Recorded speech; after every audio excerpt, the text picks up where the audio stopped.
Hello, and welcome to the lecture on drafting the research project conclusion.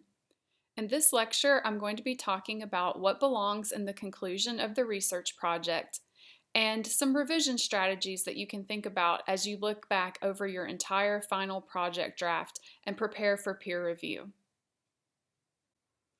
If you've been following the pace of the class, at this point you should be almost done with your research project. You should have a full draft of the introduction, a full draft of the body, you should have completed the artifact, and this week you should be writing the conclusion as well as revising and editing. If you didn't finish the artifact last week, you really want to be sure that you do that now so that way you're not too pressed for time when it's up against trying to get a full draft for the peer review next week. I do suggest completing a draft early so that you can visit the Writing Center for a little extra help to make the project perfect. You may want to check out our course page for a link to the Writing Center website, and remember that they offer both in-person and online sessions to help you out. So when we think about conclusions, what we want to focus on is how the conclusion works as a final appeal for the persuasive argument that you're making about your full topic. Conclusions are a place to convince readers that what you have written is a relevant, meaningful interpretation of your topic. Conclusions answer the so what question. Essentially what the so what question is asking, why does your contribution matter to the conversation on your topic? Or, so what? Why does it matter? Who really cares? You need to answer that question in the conclusion. Conclusions present your argument about your full topic and explain what you think the next step should be. That's why this section will be called What's Next. You're going to be describing what that next step is actually going to be and how you're going to solve the problem that you've identified related to your full topic. So when we think about what is actually in the conclusion, there are several different questions that you can answer to get to that point where you have enough information to write what your conclusion should be. Conclusions, first of all, are the place where you're going to make your argument directly. You should establish why your argument is important. What will happen if things stay the same, and what will happen if things change? So at this point, you should have a clear understanding of the history of your topic, a clear understanding of what the current trends are, and you should have a good sense of what you want to say about that full topic and what impression you want to leave on the academic conversation about your topic. So some ways to do that are to answer questions for your readers. So here are a few possible questions. Why is your research important? Why does it matter? What should readers do with what you've told them? What do you want them to remember? And what should they change? You should also be explaining the implications of your argument. So implications mean you're going to figure out, how does this issue impact the real world? How does the issue affect real people's lives? Why does the audience need to pay attention to this issue in the future, and what is at stake? So in the conclusion, you're going to explain how your ideas bring a new perspective on the conversation on the full topic by either building on, extending, or even challenging what others have argued. It's really important to remember that the conclusion is not just a summary of what you've already said. It is not going to restate your introduction or any of the other information that you've given in the project. Instead, while the history looked at the past and the current trends talked about now, the conclusion will explain what you think should happen in the future. So I have the diagram there on the right. Conclusions point the way forward by explaining what's next. So think of how the conclusion is moving us from what you've talked about into the future. They should explain what you added, why your opinion matters, and what should be done next. The textbook does offer several conclusion models, but there are two that we will not be using this semester. The first one is echo the introduction, and the second one to avoid is end with a quotation. You can read about these, but they do not fit the type of project that we're doing, so I'm going to ask that you avoid using those. Your conclusion for this project will primarily use the look to the future model, as I just explained when I said we should be thinking about what's next. You can join the look to the future model, though, with one of these two other strategies. The first is challenging the reader. You can urge the reader to make a change in belief or in practice. So you should ask, what do you want readers to actually do in the real world after reading your project? Giving specific instruction gives your research a feeling of urgency and importance. This helps appeal to a reader's sense of pathos, that they need to actually go and do something, that they feel motivated to do that. You can also pose questions. Posing questions raises new insights or implications that your research has uncovered. You can ask yourself, what new points can now be explored since you've contributed to the conversation on this topic? You don't necessarily have to answer these new questions, but they can indicate further direction for research by others who will build on what you've done, just as you've built on what other people have done. So posing questions initiates a feeling of curiosity for the reader and helps them think, oh, maybe there's more that can be explored about this topic. In either case, with challenging the reader or posing questions, you're asking them to look into the future and decide what needs to be done next. So that's the type of model that you're going to be using for this project. Based on these different models and questions, I've developed a few assignment prompts here that should help you generate some notes that you can use to write into a conclusion. So this may be a point in the lecture when you want to pause it so that you have time to draft, or you can come back to it after you've printed out the lecture notes and then make your own notes as you develop that conclusion. I'm going to read through them for you here. Number 1, why is your research important to the ongoing conversation on your topic? Why does your project matter? Again, this is answering that so what question. You should have a clear sense of what your project means to the conversation and what you're saying that can really change the conversation and bring about change in the future. So go ahead and write down why you think that your particular project matters to the ongoing conversation. And that's similar to number 2. What did you add to the conversation? You should have a clear sense of your own contribution, so be sure that you can articulate that and put that into the conclusion as well.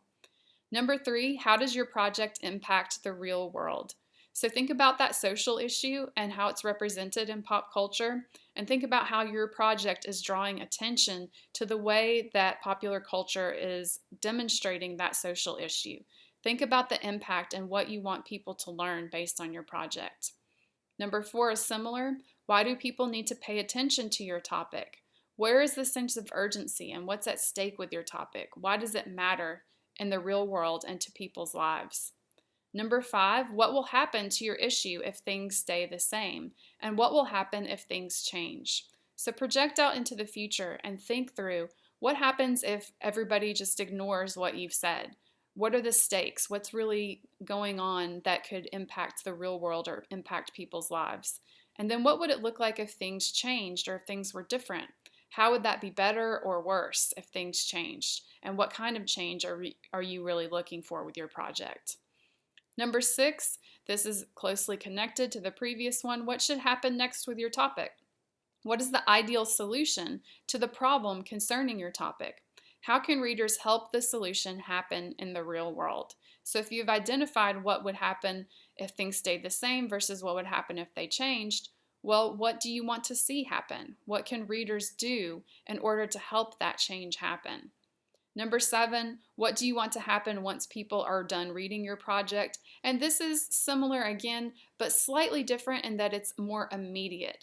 When people put down your project, what should they do next? Are you asking them to organize a rally, to sign a petition, to write congressmen, to go to speak to different constituencies and talk about the issue that's happening? Are you asking them to make an artwork or to write a poem or to create a banner? Like, are you asking them to do anything in the real world when they are actually done with your project? So what is it that you want people to do? What actions then, number 8, is very similar. What actions should readers take, if any? What should they remember? What kind of ideas do you want them to hold on to when they're done with your project?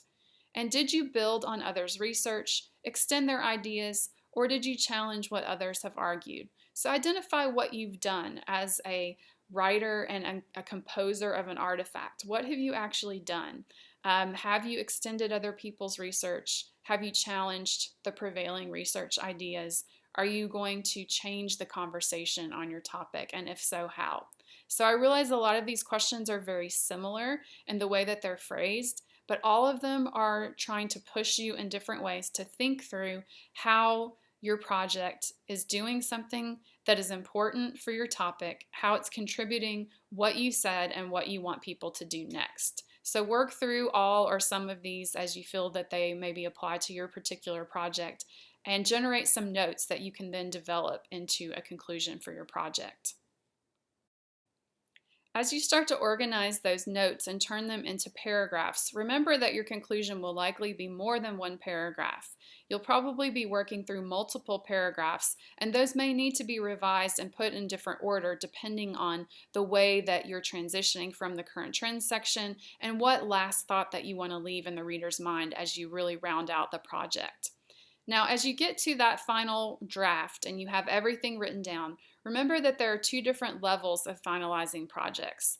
Revising is the more deep level, right? We're thinking in terms of making conceptual changes that affect the whole structure and meaning of the paper or the project.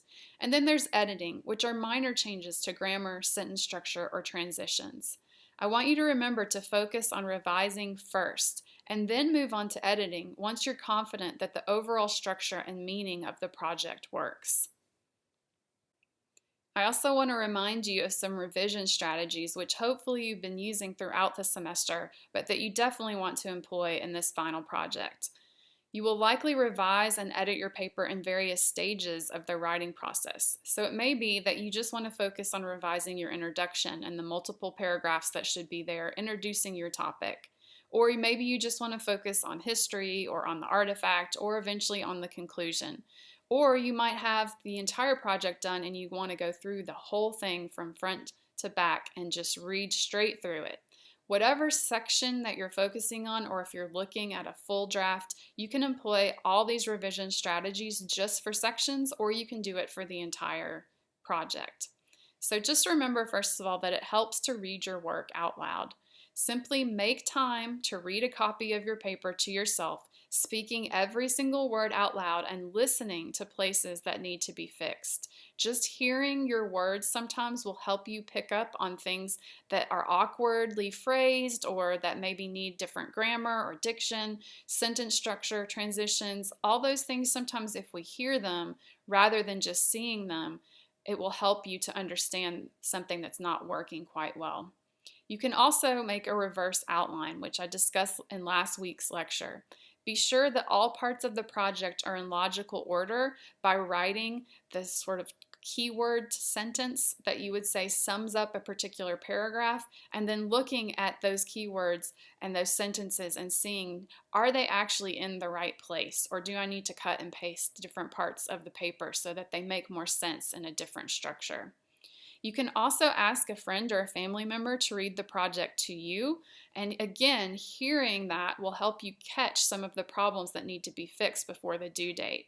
So it is different hearing someone read it to you versus even reading it yourself, because there's a different task that you're doing there when you're speaking it versus just listening for it. So think about doing both of those. We are going to have one more peer review next week, and you will need to have the entire project complete with all your images embedded and your artifact complete and embedded. So be sure that you have all of this information and that you've revised for the big conceptual issues, as well as spending a little bit of time editing for those grammar issues too. And then finally, you want to be sure that you use the rubric before you submit your final project. The rubric works as a type of self-check for you as you prepare a full final draft for peer review. Look at each category and make sure you are actively working to complete each one. You should also submit the project to the Dropbox after the peer review, but before the final due date, to self-check for plagiarism. If you find uncited material, you can always revise to add quote marks and citations and then re-upload the final draft. It's important to do those self-checks so that you make sure that you are looking for all the same things that I will be looking for when I grade it. So when I say use the rubric, just go through and make sure that you've considered every category on there, because that's what I'm going to be looking for when I look at your project. And in the same way, when you're submitting the draft early, you're giving yourself that time to look at the way that you've used sources within the project and make sure that you've used them in a way that generates good ethos and that doesn't require any further revision to avoid plagiarism. You want to make sure that you've done those steps so that way you have a final project that's ready to go. Thanks.